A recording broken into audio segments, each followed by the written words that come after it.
ప్రేక్షకులకు నమస్కారం. Senior intermediate Sanskrit విద్యార్థులకి ఉపవాచికల్లో రెండో పాఠమైనటువంటి వజ్రేణ భిద్యతే అనేటటువంటి పాఠంలోంచి ప్రశ్నలు ఒక 2 వస్తాయండి. ఈ 2 ప్రశ్నలు రాస్తే 4 మార్కులు వచ్చే అవకాశం ఉంటుంది విద్యార్థులకి. అందువల్ల ఆ ఒక్క మాట ఎక్స్‌ప్లెయిన్ చేస్తాను చూడండి. ద్రోణ ద్రుపదయోః సంబంధః కీదృశః అంటే ద్రోణుడు మరియు ద్రుపదుడు ఈ ఇద్దరి యొక్క సంబంధము ఎటువంటిది అంటే అవినాభావ సంబంధ.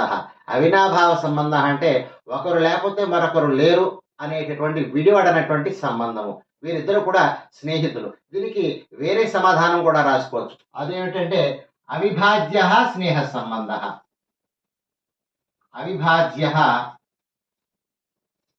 స్నేహ సంబంధ అని కూడా రాసుకోవచ్చు. ఇక రెండవది బాలానాం కలహ కీదృశః అంటే బాలానాం కలహ కీదృశః అంటే చిన్నపిల్లల యొక్క కలహాలు ఏ విధంగా ఉంటాయి. బాలానాం కలహ తత్కాలీనః అంటే తాత్కాలికంగా ఉంటాయి, అంటే ఎక్కువసేపు ఉండవు. తర్వాత మూడవది కృపి గోక్షీరం దదామి ఇత్యుక్త్వా పుత్రాయ కిం దత్తవతి.